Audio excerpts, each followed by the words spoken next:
Innal hamdalillah nahmaduhu wa nasta'inu wa nastaghfiruh wa na'udzu billahi min shururi anfusina wa min sayyiati a'malina may yahdihillahu fala mudhillalah wa may yudlil fala hadiyalah. Asyhadu an la ilaha illallah wahdahu la syarikalah wa asyhadu anna Muhammadan abduhu wa rasuluh. Allahumma salli wa sallim wa barik ala hadzal nabil karim wa ala alihi wa sahbihi ajmain. Bapak-bapak pengurus yang saya hormati, alim ulama, tokoh masyarakat, cerdik pandai, bapak ibu, orang-orang tua yang saya muliakan, hadirin hadirat yang semoga kita semua senantiasa dirahmati oleh Allah. Kembali kita memulai dengan mengucapkan alhamdulillahirabbil alamin. Allah masih berikan kita kehidupan di subuh hari ini, yang dengan kehidupan itu kita mendekatkan diri kepada Allah. Semoga ini menjadi sebab dosa-dosa kita diampuni oleh Allah, dimudahkan segala urusan, dimurahkan rezeki insyaallah. Bersolawat kita kepada Rasulullah SAW dengan ucapan Allahumma sholli ala Muhammad wa ala alihi wasallim. Semoga dengan diringankan lisan kita ini bersolawat, kita mendapatkan syafaat di yaumil akhir kelak. Kalau kita mengingat kembali Pak, di saat Rasulullah SAW mencari ibu susuan, keluarga Rasulullah mencari ibu susuan, itu yang ditunjuk, yang dipercaya untuk menyusukan bayi-bayi di Mekah waktu itu adalah keluarga Bani Sa'ad namanya. Kenapa Bani Sa'ad ini yang dipilih Pak? Karena ibu-ibu di Bani Sa'ad ini Bu, lisannya terkenal baik karena dia desa, daerahnya sejuk, tutur kata orang-orang di sana itu bagus, makanya dipilihlah Bani Sa'ad ini untuk menjadi ibu susuan. Setelah terkumpul beberapa bayi yang sebaya-baya Rasulullah, maka dikasih kabarlah ke Bani Sa'ad, bayi sudah ada beberapa orang, silahkan dijemput. Di antara yang menjemput bayi ini terdapatlah salah satunya Halimah Sa'diyah. Di antara yang berangkat dari Bani Sa'ad ini yang paling miskin Halimah Sa'diyah. Halimah Sa'diyah itu Bu, ontanya sudah tidak lagi mengeluarkan susu. Setelah itu keledai sudah lemah, jadi lambat di perjalanan tuh Pak. Tetangganya unta masih kuat, keledai masih kuat. Waktu berangkat menuju Madinah jauhlah tertinggal Halimah Sa'diyah dan keluarganya. Dia bawa suami, anak yang masih kecil satu namanya Saimah. Saimah itu lebih tua daripada Rasulullah, cuman masih menyusu Pak. Jadi sepanjang jalan tuh nangis saja karena tidak dapat air susu ibunya, karena air susu Halimah sudah kering. Begitu rombongan Bani Sa'ad sampai di Madinah, hampir semua ibu-ibu Bani Sa'ad itu ingin memilih Rasulullah. Tapi ketika mengetahui Rasulullah anak yatim, mundur semua, karena menyusukan anak yatim upahnya murah. Jadi tidak ada yang mau jadi ya Pak. Dipilihnya lah bayi-bayi yang lumayan lah hasilnya nanti ini kalau disusukan, karena menyusukan bayi sampai 2 tahun, 4 tahun. Kalau sedikit upahnya tentu tidak apa namanya Bu, tidak menghasilkan pula rasanya, kurang menguntungkan. Tinggallah Rasulullah waktu itu tidak ada yang menyusukannya. Nah, yang terakhir sampai ke Mekah waktu itu adalah Halimah Sa'diyah. Dia yang terakhir sampai. Tidak ada lagi pilihan, hanya satu pilihan waktu itu, yaitu Rasulullah. Maka kata Halimah, minta maaf Bu Aminah, di antara yang berangkat ini saya yang paling miskin. Saya menginginkan dapat bayi yang ada orang tuanya. Jadi mohon maaf saya pun tidak bisa menyusukan Muhammad ini. Pas jalan pulang Pak, ini yang dikatakan Allah, alam nasrah laka sadrak. Itu untuk Rasulullah Pak. Kamilah yang melapangkan dadamu. Nah, jadi kalau untuk bisa dapat dada yang lapang itu memang murni pemberian dari Allah. Kita orang rajin ke masjid, belum tentu lapang dada kita lagi Pak, kalau Allah nak ngasih. Makanya itu yang kita minta, kalau ya Allah lapangkanlah dadaku, jadi bisa lapang jiwa. Allah yang melapangkan dada Halimah ini Pak. Akhirnya Halimah berpikir sama suaminya, kasihan juga kita nengok anak yatim nih ya Bang, tak ada lah yang mau menyusukannya. Nah, itulah Allah yang melapangkan dada kita. Balik Halimah, Bu Aminah, biarlah kami yang menyusukan Muhammad ini walaupun upahnya kecil. Nak taunya kata Halimah, begitu aku menggendong Rasulullah, menyandarkan ke dadaku, terasa air susuku yang kering mengalir deras. Nah, dapat keajaiban Pak. Padahal belum makan lagi Bu. Aku susukan Muhammad kecil sampai kenyang dan tertidur. Aku susukan pula anakku yang menangis berhari-hari di jalan sampai kenyang dan tertidur pula. Begitu keluar onta yang tidak lagi mengeluarkan susu, penuh kantong susunya. Sampai kami bisa minum puas bersama suamiku. Keledaiku yang lemah menjadi kuat. Setelah melihat keajaiban itu, apa kata Halimah, deh kalau macam ini Bang tak dibayar, tak apa nih, biarlah tak dapat bayaran, karena sudah mendapatkan keajaiban. Nah, jadi artinya apa Bu? Kalau Allah sudah melapangkan dada kita, sudah mau kita melakukan sesuatu dengan ikhlas, kita mendapatkan keajaiban, pasti keikhlasan kita makin bertambah. Selama ini kita kadang mau beramal itu ragu Pak, sehingga mungkin kurang sebagian orang mendapatkan keajaiban dari amalannya itu. Tapi kalau misalnya udah dikatakan oleh Rasulullah, siapa yang ingin dipenuhi hajat hidupnya di dunia ini, dilembutkan hatinya, usap kepala anak yatim, beri dia makan dari apa yang kalian makan, maka Allah akan memenuhi hajat hidup kalian dan melembutkan hati kalian.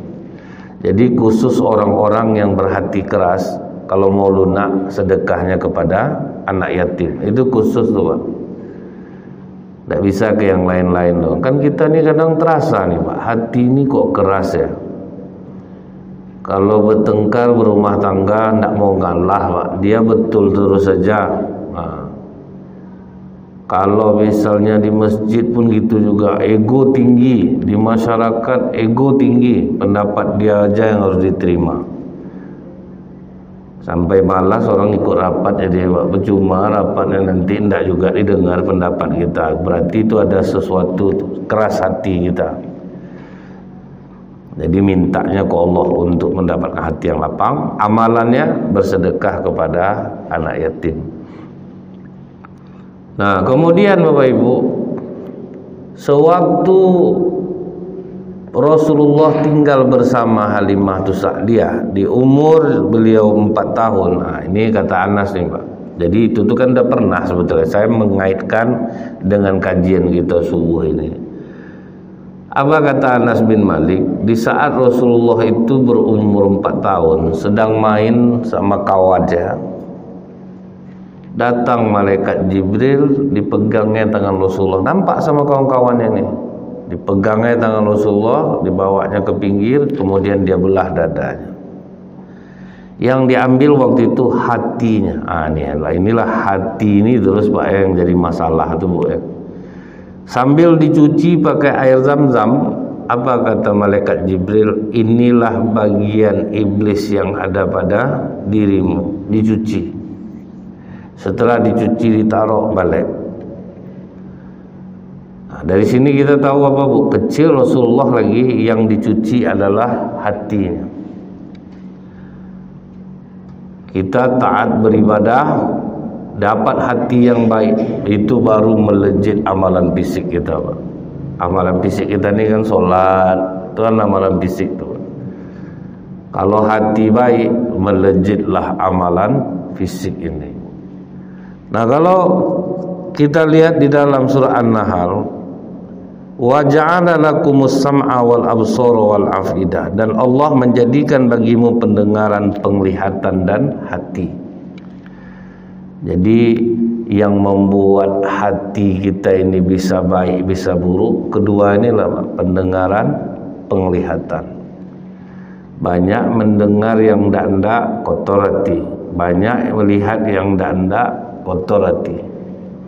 Maka dibilang orang kadang udah duduk di masjid pun ndak tenang jiwa kita. Memang betul Pak. Karena apa? Terlalu banyak yang dilihat, terlalu banyak yang didengar. Nah, ini yang dijaga-jaga betul Bu ya oleh misalnya seperti Nabi Yahya alaihissalam. Itu kan memang dijaga Allah betul sampai dia diajak kawan-kawannya main waktu kecil. Tidak, bukan untuk ini aku diciptakan. Nah, itu tuh Pak. Kalau sempat kita berpikir macam itu Pak, duduk-duduk kadang Pak ya, guna tidak ada Bu, manfaatnya tidak ada, dosa yang bertambah. Mungkin sendiri jauh lebih baik. Makanya kata Rasulullah kepada Abu Dzar, kalau nafsu sudah diperturutkan Abu Dzar, kalau udah banyak orang menceritakan tentang dunia, kau menarikan dunia ini, tinggallah kau sendiri walau kau hanya memakan kayu. Nah, itu tibanya Pak.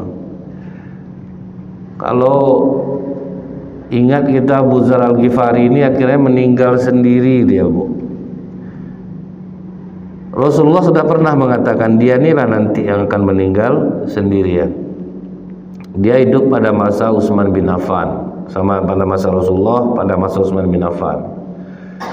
Jadi dia ini bagus Pak, dia tidak sependapat dengan Utsman bin Affan. Dari bujuk sama Utsman bin Affan, tidak usah terlalu keras sekali.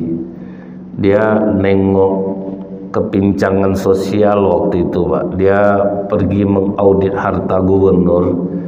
Ditengoknya masyarakat di sana itu jauh timpang dibanding orang-orang kaya. Nah, di situ dia ngamuk. Sampai dibilang masyarakat, kenapa tidak kalian asah pedang nih, kalian pancung orang kaya-kaya. Nah, itu yang Utsman marah sama dia.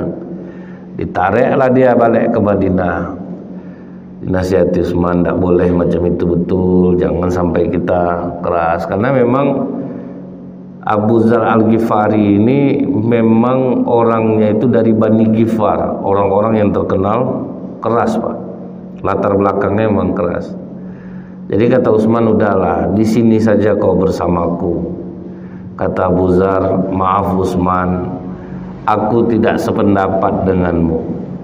Nah, itulah dia mundur Pak dari pemerintahan, tinggal dia sendirian. Kalau orang kan mundur dari pemerintahan cari masa dia Pak kan, cari pendukung dia. Kalau dia enggak Pak, tinggal aja dia sendirian. Datang orang membujuknya Bu, Abu Dzar, kau kan dalam keadaan benar. Bagaimana kalau kita lawan aja Khalifah Utsman? Apa jawaban yang keluar dari mulut Abu Dzar? Jangankan melawan Utsman, kalau diperintahkan Utsman, aku gantung diri, hari ini aku gantung diri aku. Nah, jadi walaupun tak sependapat, tapi hormat kepada pemimpin tetap nggak ada berubah. Kesetiaannya kepada pemimpin tetap. Mengingat dia pesan Rasulullah, jangan terlalu banyak mendengar, jangan terlalu melepaskan pandangan. Orang Bu ya, akibat melepaskan pandangan inilah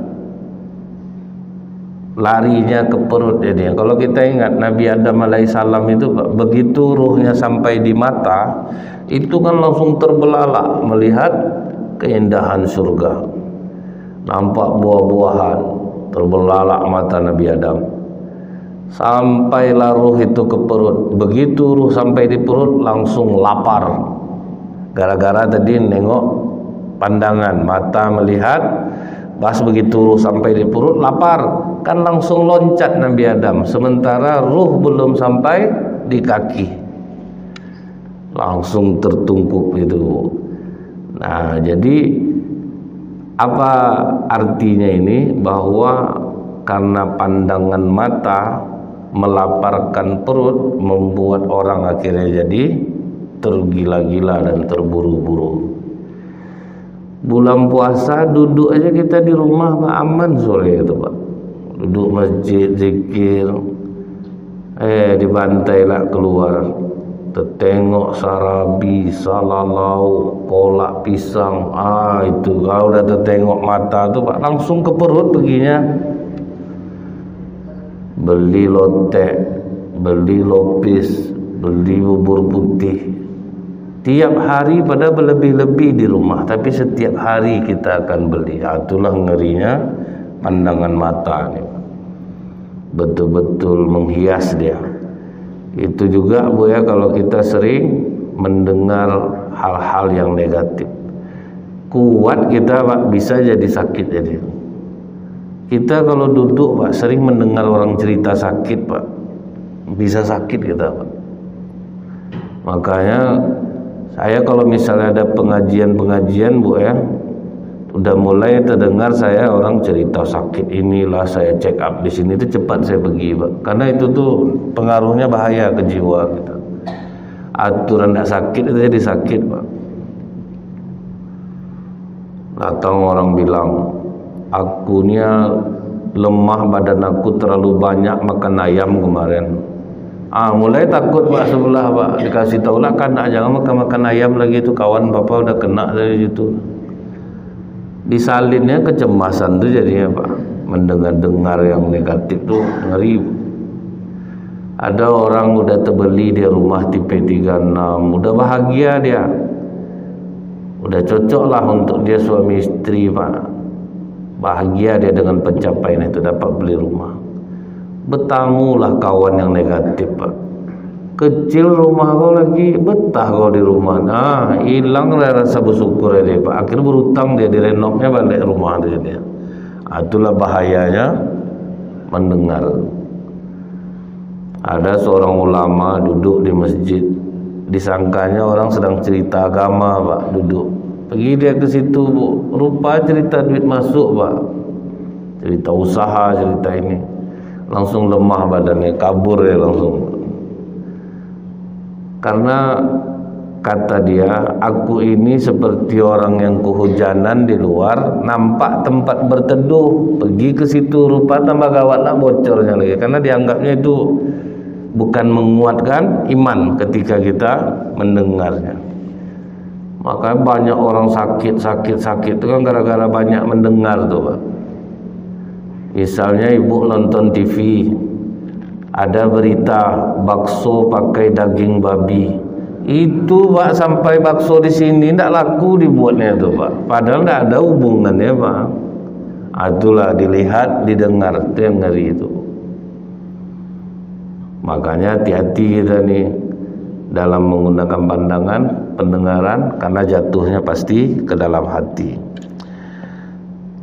Buktinya Pak, hati kita nih Allah yang melapangkan. Mungkin kita masih ingat ibu Nabi Musa itu, dia kan disusukannya Nabi Musa, kemudian ditaruh dalam peti, diikat pakai tali. Asal habis menyusukan, taruh dalam peti, ikat pakai tali. Nanti kalau Nabi Musa haus balik, ditarik balik. Karena seperti yang pernah kita sampaikan ya Bu ya, seorang ibu yang menyusukan bayinya, kemanapun ibu itu pergi, pasti tahu kapan bayinya haus. Itu udah pasti itu Pak. Dikasih Allah alarmnya. Mengeras dada ibu ini, menetes airnya, sakit terasa, itu alarm dikasih Allah, berarti anaknya haus. Jadi kalau nanti haus, ditariklah oleh ibu Nabi Musa. Cuman kali ini terkejut ibu Nabi Musa, datang pemeriksaan mendadak, Pak. Dia kan siapa punya anak laki-laki, Bani Israel dibunuh, ditaruh dalam peti, dihanyutkan, lupa mengikatnya. Itulah Nabi Musa hanyut. Ini yang dikatakan Allah dalam surah Al-Qasas ayat 10, wa asbaha fuadu ummi Musa farigha, menjadi kosonglah hati ibu Musa. Hatinya menjadi kosong, hampa, panik yang teramat sangat. In kadat lanubdi bihi laula arrabbatna qalbiha litakuna minal mu'minin. Sesungguhnya hampir saja ia menyatakan rahasia tentang Musa, seandainya tidak kami teguhkan hatinya supaya ia termasuk orang-orang yang percaya kepada janji Allah. Nah, dilihat sini Pak ya, tidak tahan lagi, hampir panik, hampir terucap. Kalau itu anaknya hanyut, anak hampir memekik-mekik lagi kan gitu Pak ya. Kalau mekik-mekik tambah senang bunuh ya, sama keluarga dia kena bunuh sekali itu, menyembunyikan kelahiran bayi Bani Israel. Maka kata Allah di sini, kami teguhkan hatinya. Maka kita ini minta keteguhan hati kepada Allah. Ada anak yang merawat orang tuanya ketika sudah pikun, sudah masuk masa demensia. Masa demensia itu kan Pak, memori lama naik ke atas, memori baru turun ke bawah, gitulah istilahnya. Jadi memori lama yang ada. Jadi dia nanya ke kawannya, bagaimana cara menghadapi orang tua yang seperti ini. Bagus juga jawaban kawannya. Kamu sebagai anak yang berdoa, minta diberi keteguhan jiwa, minta diberi kesabaran. Jangan minta doakan kesembuhan untuk orang tua itu.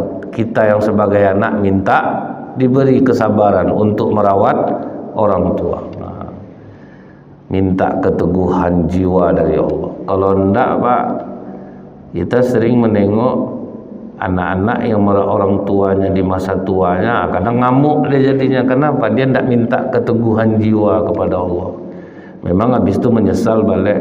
Kadang mama nih sembarang aja kencing di mana-mana, berak di mana-mana, bikin susah aja. Memang dibersihkan enggak, cuman hilang nilai pahala karena berkata kasar kepada orang tua. Jadi maka diminta keteguhan jiwa, keteguhan jiwa, keteguhan jiwa. Nah, ketika Allah kokohkan hati ibu Musa Pak, bisa dia Bu, tidak terucap itu. Tapi apa kebahagiaan yang diberikan Allah Pak untuk orang-orang yang memang dijaganya jiwanya ini untuk tidak kotor, minta kelapangan jiwa kepada Allah. Rupanya kan bayi Musa ini sampai ke istana Fir'aun.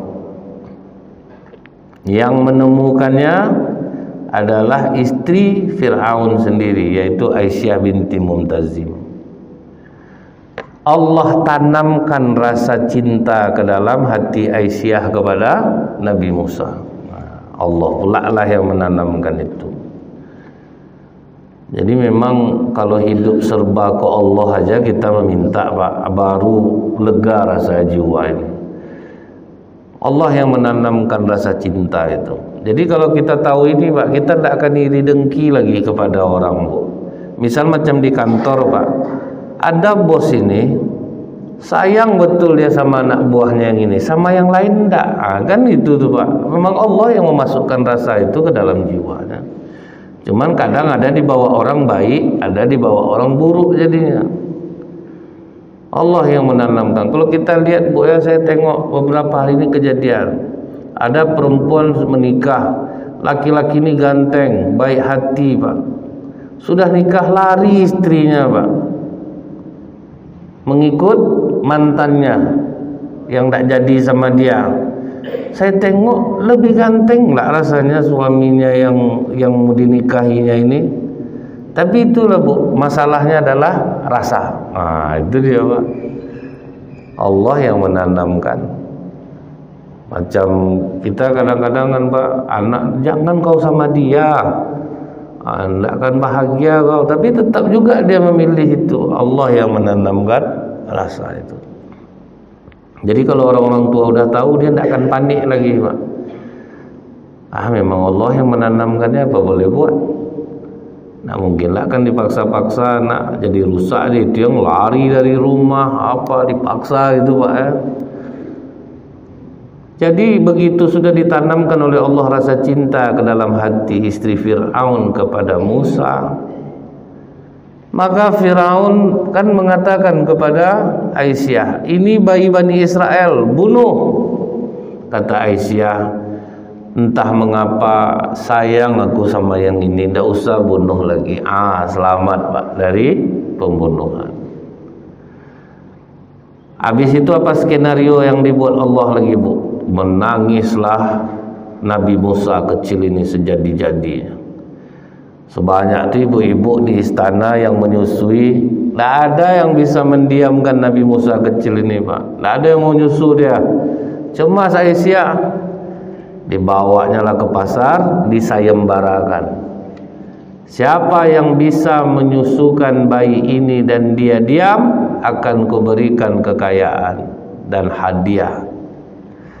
Pas ada kakak Nabi Musa situ, maaf Ratu, apakah Ratu mau aku tunjukkan seorang ibu-ibu yang akan bisa menyusukan bayi Ratu ini? Dibawalah oleh kakak Nabi Musa ke rumah ibu Nabi Musa. Tapi istri Firaun tidak tahu bahwa ini ibu kandungnya Pak. Senang hati ibu kandung Musa, disusukannya Musa. Tentu ya Pak, mau Nabi Musa, maknya dapat uang, dapat hadiah yang disusukan anak kandung sendiri. Disitulah kata Allah tadi, ditanamkan kepercayaan kepada Allah itu. Ini kata Allah, termasuk orang-orang yang percaya kepada janji Allah itu. Jadi kalau kita dapat musibah, teguhkan jiwa, maka takdir buruk yang menimpa kita akan kembali menjadi takdir baik. Udahlah yang disusukan anak kandung sendiri, dapat duit. Jadi apa kata Aisyah, ibu mau tak tinggal di istana? Oh saya punya suami, punya anak, kalau dia haus bawa aja kemari. Itulah Pak. Kalau kita diteguhkan Allah jiwa, berarti kita tidak buruk sangka kepada Allah ketika kita dapat musibah. Itu tuh yang penting tuh Bu ya. Taruh betul kita udah rajin sholatnya, tapi hati sering buruk sangka sama Allah. Udah rajin aku sholat, padahal mau ke masjid bisa terjatuh, patah tangan jadinya. Apa maksud Allah nih? Apa itulah kadang Pak kan? Ada orang yang udah letih berobat, entahlah berdoa siang malam tidak juga sembuh penyakit ini. Padahal kita tidak tahu Bu, justru sakit itulah yang akan menghapus dosa-dosa kita. Sedangkan sakit aja udah banyak ibu mengeluh, makanya apalagi sehat Pak. Kalau sehat berkeliling dia Bu, pagi hari baru singgah rumah etek ini, singgah rumah etek ini, bawa gosip terbaru, pergi kemana, dikasih Allah lah sakit Pak. Karena itu maksudnya itu. Udahlah biarlah dia cerita sakit aja dia lagi daripada cerita orang. Kan kadang-kadang Allah itu kan maha tahu. Makanya minta kita diteguhkan jiwa oleh Allah. Kemudian Pak, Allah pula lah yang memasukkan rasa takut ke dalam hati kita. Wa qadzafa fi qulubihimur ru'bah. Dan Allah memasukkan rasa ketakutan ke dalam hati mereka. Nah, kalau kita yang seperti saya bilang tadi Bu, sering melihat tayangan-tayangan yang mengerikan, perampokan, terjadi kemalingan, itu Pak, bangkit takut Pak, ini kunci, ini kunci, ini kunci, ya pokok sibuk lah. Ingat saya dulu ada kejadian di Pekanbaru ini, rumah sudah dipagar, dikasih kerangkeng, sudah dikerangkeng, dikasihlah sentrum. Itulah bahaya sering lihat-lihat yang ngeri. Lupa pagi, lupa matikan sentrumnya, anaknya megangnya dia Bu.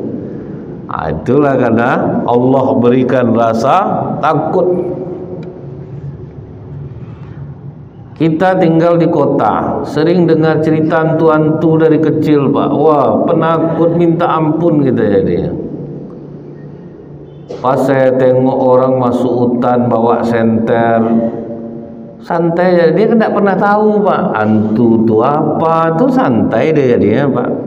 Kita kecil udah film hantu-hantu yang ditonton. Nonton ingat saya tuh bayar 50 rupiah. Adalah nanti tempat nonton orang yang punya video, Pak, kan. Film Suzana itu yang ditonton waktu kecil tuh, Pak. Akhir penakutlah generasi kami ini dengan kegelapan jadi ya. Asal ada gelap bangkit takut ya, Pak, kan. Orang tinggal di kampung-kampung tuh di pedalaman Kalimantan, di hutan-hutan tinggal tidak ada takut, dia tidak tahu hantu itu apa.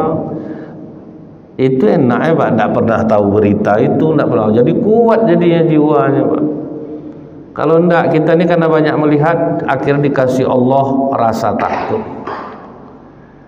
Ditanamkan Allah ketakutan. Maka pas COVID kemarin itu, Bu, menjadi-jadilah orang kena. Karena apa, Pak? Takut.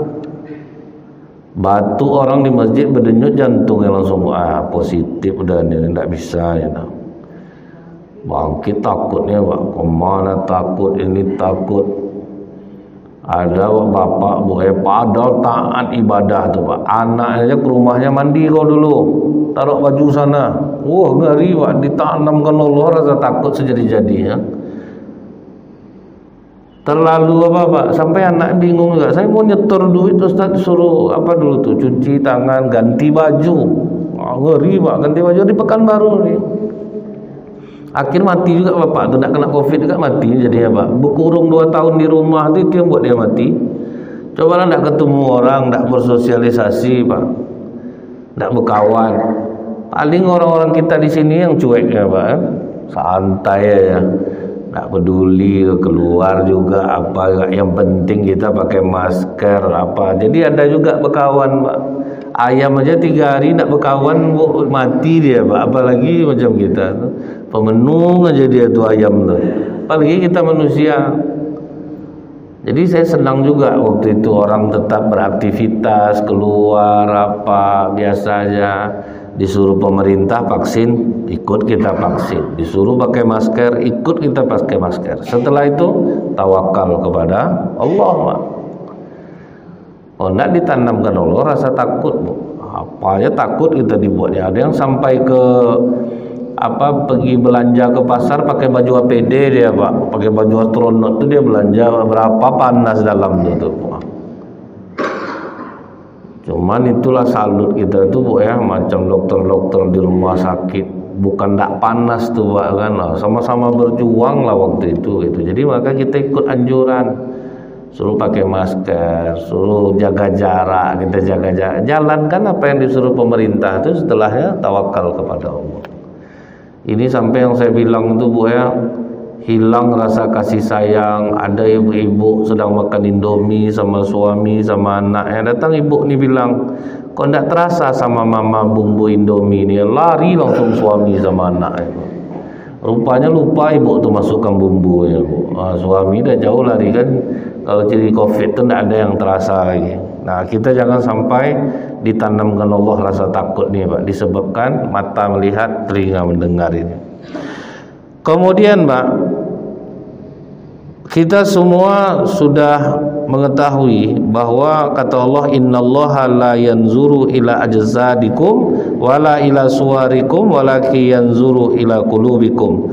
Sesungguhnya Allah tidak melihat kepada tubuh-tubuh kalian dan tidak pula kepada rupa-rupa kalian, tetapi Dia melihat kepada hati kalian. Seraya Nabi menunjuk dadanya. Jadi Allah itu tidak melihat tubuh kita, tidak ditengoknya bapak gini solat Allah, kan ada orang seperti itu, Pak, ya. Allah, berukur-ukur gitu, Pak. Tidak itu yang ditengok Allah, Pak. Kemudian orang yang apa lagi, Pak, ya, menengokkan tampilan-tampilan soleh, baik. Nah, itu yang ditengok Allah. Allah menengok hati. Ingat kejadian di Madinah dulu, Bu. Allah lama tidak menurunkan hujan, Pak. Udah banyak ulama yang sholat minta hujan, tidak turun hujan. Pas ada ulama-ulama ni saking bingungnya mereka duduklah di masjid karena situasi gelap, tidak ada orang nampak bahwa ada orang dalam masjid itu. Tak lama sudah tu jam-jam 2 malam masuk laki-laki tukang jahit sepatu di pasar Madinah. Itu dah terkenal dia tukang jahit sepatu. Solat dia 2 rakaat, Pak, diangkat yang tangannya kali. Ya Allah, sudah lama kau tidak menurunkan hujan, turunkanlah hujan untuk kami. Dalam hati ulama ini, kau pula yang berdoa. Dan sebanyak ini kami berdoa dan berkali-kali solat minta hujan, tidak dikabulkan oleh Allah. Tapi langsung berubah, Bu. Begitu dia meletakkan tangannya, Pak, hujan selebat-lebatnya, Pak. Lihat, Allah tidak memandang rupa. Tukang sol sepatu, doanya didengar oleh Allah. Habis solat subuh diikut ulama Madinah dia, Pak. Marah dia, Bu. Kalian jangan membuat aku dikenal orang. Sejak itu keluar dia dari Madinah. Itulah orang biasa. Tidaklah perlu dia dengan tampilan-tampilan wah. Kalau kita ini kan banyak terjebak kan dengan penampilan luar, Pak. Padahal kita tahu Allah tidak ada memandang itu. Allah tidak memandang fisik kita, Allah tidak memandang rupa kita, tidak ditengoknya gaya ibu solat, tidak ditengok gaya apa. Penting hati kita ini baik. Jadi kalau kita udah rajin solat, usahakan kita dapat memiliki hati yang baik. Kadang, Pak, mengapa kita katakan penting masalah hati ini? Ada 2 hadis, Bu, ya, yang sering kita dengar. Ada seorang perempuan Bani Israel diazab di neraka hanya disebabkan mengurung kucing di rumah, tidak memberi makan dan tidak dia lepaskan. Kan masalah hati itu, Pak, kan? Hatinya busuk, dilepaskan enggak, dikasih makan enggak, masuk neraka gara-gara itu. Hadis yang kedua, seorang pelacur kehausan di tengah padang pasir. Nampak dia sumur, susah payah dia turun ke sumur itu, diangkatnya air pakai sepatu kulitnya. Begitu dia mau minum, nampak dia anjing yang kehausan. Tidak jadi dia minum, dikasihnya anjing itu minum. Apa kata Rasulullah? Diampuni Allah dosa pelacur itu. Nah, hati baik, Pak. Nah, ini kalau kita lihat tadi itu di hadis Muslim juz 4 halaman 510, hadis Muslim halaman 402. Begitulah kedudukan hadis ini, Bu, ya. Allah memandang hati. Jadi orang yang udah rajin sholat, dapatlah dia baik hatinya, teguh hatinya, maka ini baru melejitkan amalan fisiknya ke langit. Kalau tidak, ingat Rasulullah bertanya, Bu. Sahabat bertanya kepada Rasulullah, ya Rasulullah, ada seorang perempuan yang taat solatnya, rajin puasa sunnahnya, rajin tahajud malamnya, tapi mulutnya suka menyakiti tetangganya. Kata Rasulullah, la khairu fiha, hiya min ahlin nar. Sedikit pun tidak ada kebaikannya dan dia masuk ke dalam neraka. Kan sia-sia jadinya, Pak, kan? Udah rajin sholat, rajin zikir. Ini mungkin pernah yang mungkin Ibu ingat lagi, Abu bin Hisham, seorang ulama yang ketika dia di dunia ini, Pak, ya, kerja apa, Bu? Ke masjid, sholat berjamaah 5 waktu, malam tahajud, kemudian zikir, baca Quran. Malam itu dimimpikan dia, Pak, ketemu malaikat yang sedang membawa kitab tebal. Ditanyanya kepada malaikat itu, siapa engkau dan apa di tangan engkau itu? Kata malaikat, ini aku malaikat Allah yang ditugaskan untuk mencari hamba-hamba Allah yang dicintainya, dan namanya aku catat dalam buku ini. Kata Abu bin Hisham, pasti ada namaku di dalamnya. Kata malaikat, ini maaf, tidak ada namamu di dalamnya. Masa tidak ada namaku di dalamnya? Tidak mungkin kalian tidak tahu aku pergi sholat jamaah ke masjid. Tidak mungkin kalian tidak tahu aku tahajud malam, aku baca Quran, aku berzikir. Tak mungkin kalian tak tahu. Kata malaikat ni, kau beruduk tengah malam, aku ada di situ. Kau solat tahajud, aku ada di situ. Kau baca Quran, aku di situ. Kau ke masjid, aku tahu. Tapi Allah melarangku menuliskan namamu di dalam buku ini. Apa sebabnya? Kau taat beribadah, tetangga kau lapar kau tak pernah tahu. Kau taat ibadah, tetangga kau sakit kau tak pernah jenguk. Rupanya itu loh. Kenanya di mana? Di amalan hati itu. Mudah-mudahan ini bermanfaat. Lebih kurang saya mohon maaf. Subhanakallahumma bihamdika asyhadu an la ilaha illa anta astaghfiruka wa atubu ilaik. Assalamualaikum warahmatullahi wabarakatuh.